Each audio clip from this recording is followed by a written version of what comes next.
Hi, I'm Kaylee Heeringa from Sidewalk Ready Everyday Fashion, and today I have a half up, half down rosette tutorial to share with you. I'm also going to combine this with my traditional loose curl that I wear on my blog pretty typically.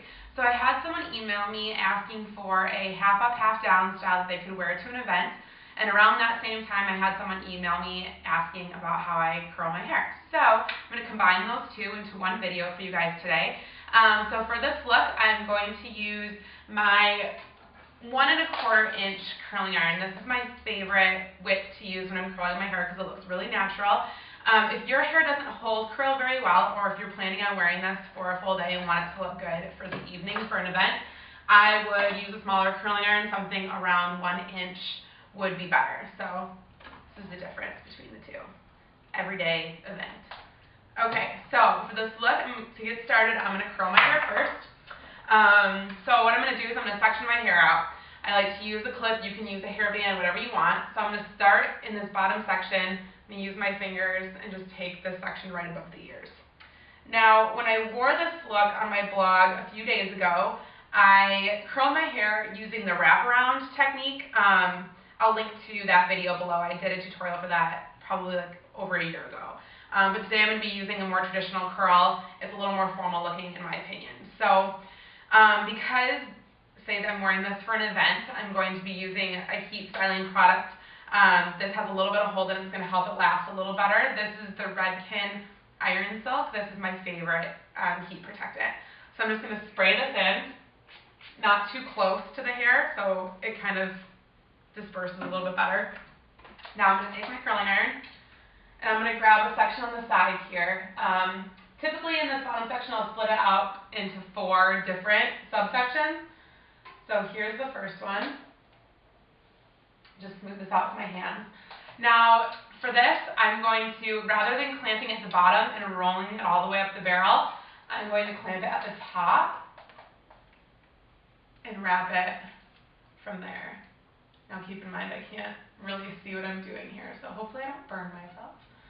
And I like to leave this bottom tail out. It gives more of a relaxed look.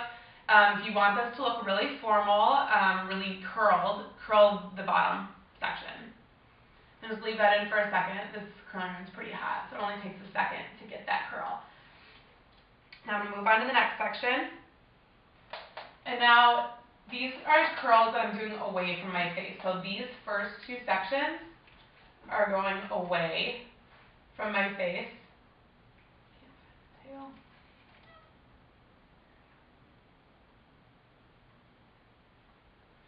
Just let that heat up for just a second. Alright, now I'm moving back over to this side. So this section I'm going to be curling in the opposite direction. And if you're used to doing all your curls the same way, this might take a little bit of getting used to. But I always curl both directions, or both sides of my face the same direction. So if I curl one side away, I will curl the other side away as well. And another thing to note is that I am using a Marcel iron, which has a little bit of a different clasp on it. It's got this long rod rather than the spring type of iron. This is more of a professional iron. It's easier on my wrists and stuff when I'm doing updos for clients. But if you have the spring iron, you can do this exact same technique with that. So you curl at the top and just kind of pull this end through. Takes a little bit of practice, but it gives you less of that like Shirley Temple type curl. Oh, I missed a little piece.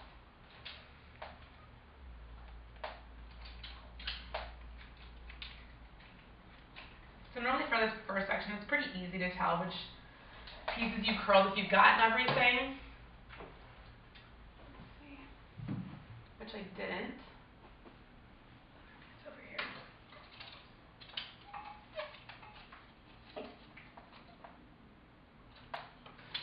Alright, so first section done. Now second section I'm taking about eye level, I guess. I'm not going to show you how to curl the entire head. It's pretty much the same thing the whole way through. I do about 4 sections, so that was the first section. Now second section, I'm going to do the exact same thing. And I'll just show you a little bit of this section. This is getting a little scary not looking in the mirror because I'm getting close to my face, so. So now I'm going to show you, when you get to the second section, you can't really see what you're doing in the back. I want you to kind of just turn around and look and grab any piece. So I can see that this section needs to be curled right here. So you make sure you get everything. And that's why sectioning out is really helpful, because you can make sure that you really get everything. If you're not sectioning out, it's really hard to make sure all the hair gets curled.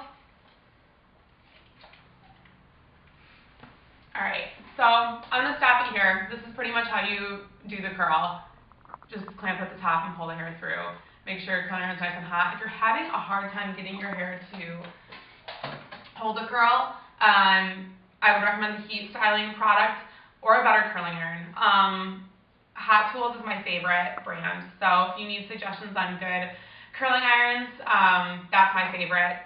So if you're having a problem with getting the curl to stay, that's what I would recommend. So I'll be back in a second. I'll be all curled and we'll move on to the next part. Alright, so now my hair is all curled. I haven't done anything to it.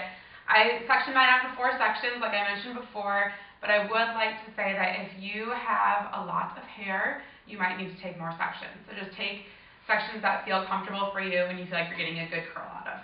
Okay, so now once my hair is all curled, I'm going to spray it over with my Bedhead Masterpiece Hairspray. This is my new favorite hairspray. I love this stuff.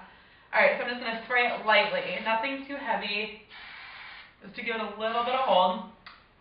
And now that I'm done with that, I'm just going to run my hands through the hair. And this is going to break up all those tight curls and give it more of a soft look. So if I was just to wear my hair down, so in my hair descriptions in the bottom of my post when I wear my hair this way, I just write curled away from my face with a 1.25 curling iron. This is how I do it.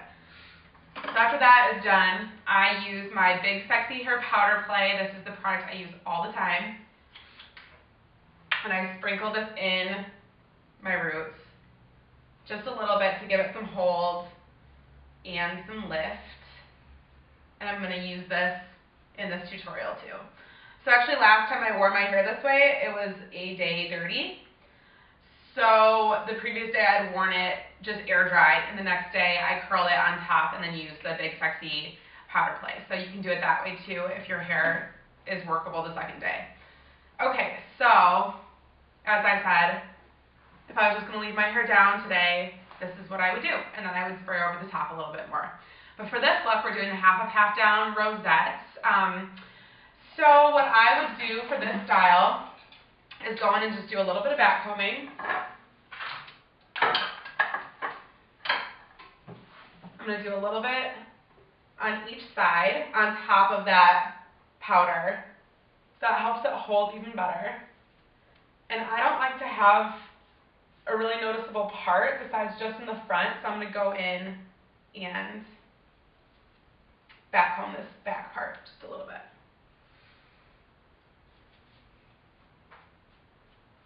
Smooth that over, make sure all the little teasing spots are covered. Alright, so to start the rosettes,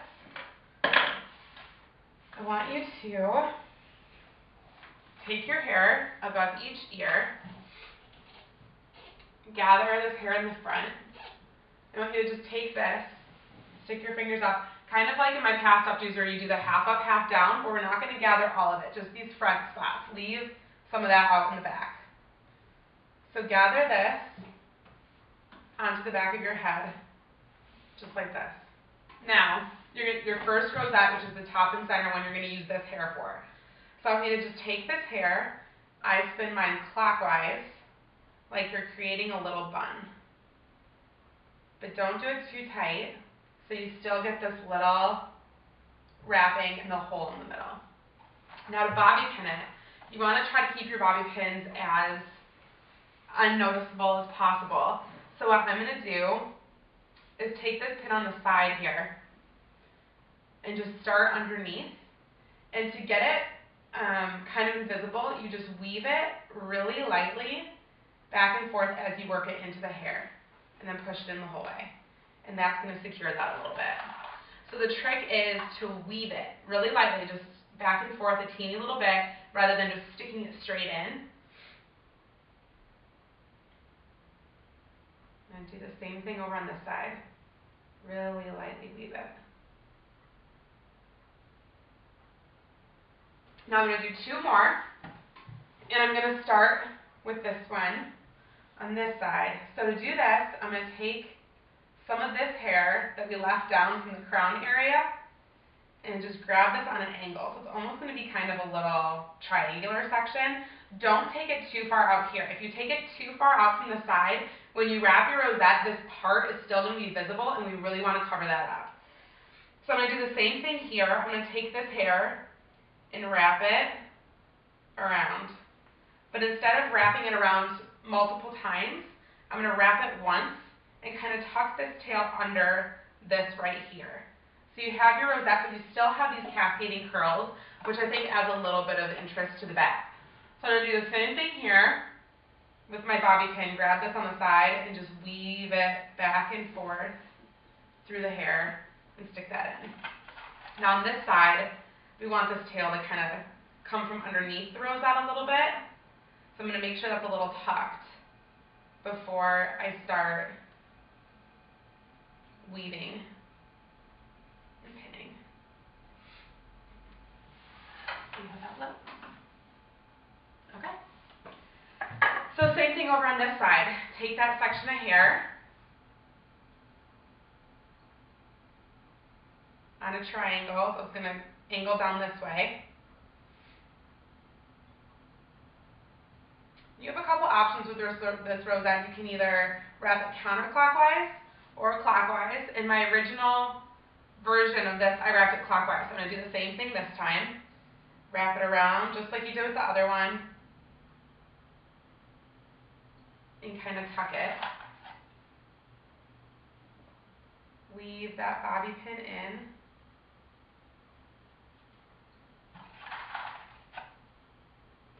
And on this side. Now I'm going to add one more pin underneath here just because I wrapped it clockwise, clockwise it's going to be a little different since it's feeding in from this side. So I want to just secure this underneath so it's kind of coming out from the rosette like the other side. I'm just going to stick that straight up in. So this is the back of the look. This is pretty much done. So I'm just going to spray this over. Really good. Now I'm going to deal with the front because I have some pieces that are falling down. So if you like pieces falling down, you're welcome to leave them. I did leave a couple down with this look last time. Now my suggestion with leaving pieces around the face is they shouldn't be any longer than chin length. If they're longer than chin length, it looks strange because they look like they should be pulled back. Now with pieces about this length, obviously this fell out as I was doing the style, so it looks more natural to have it hanging because it looks like it doesn't fit up into the style. So if you have hair that hangs below your chin and you want to leave pieces down, I would recommend getting some shorter face framing pieces so you have the option to leave some pieces hanging. So for these, I'm going to curl them just a little bit more using this same iron, but rather than clamping it and wrapping it like I did before, I'm going to do the actual manual wrap where I just hold it and wrap it around the face. So that's a more natural look.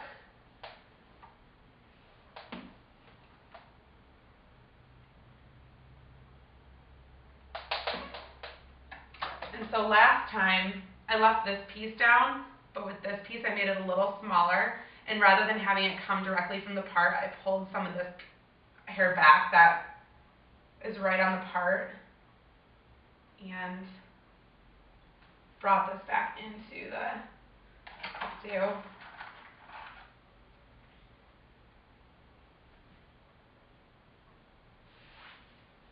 Curl this a little more.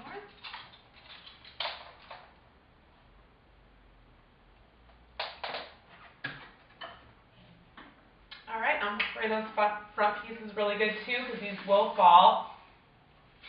I might even recommend if you use a large iron on the rest of the hair to use a small iron on these front pieces because that will be the part that loses its curl first. So this is the finished style. From the front you have the half up, half down look. It looks nice if you bring it over to one shoulder. You can leave it behind the side or you can split it and bring it forward. Then from the side, you get the sweeping back, a little bit around the face, and then the rosettes you can see from either side, which I really like. There's a view from the back, the 3 rosettes, and the other side. So if you have any questions about this look, feel free to email me. My email is sidewalkready@gmail.com, and I am also more than happy to take suggestions for future hair tutorials. So if there's anything that you would like to see, please contact me and let me know. And don't forget to follow me on Facebook, Twitter, and Blog Love. And thank you so much for watching.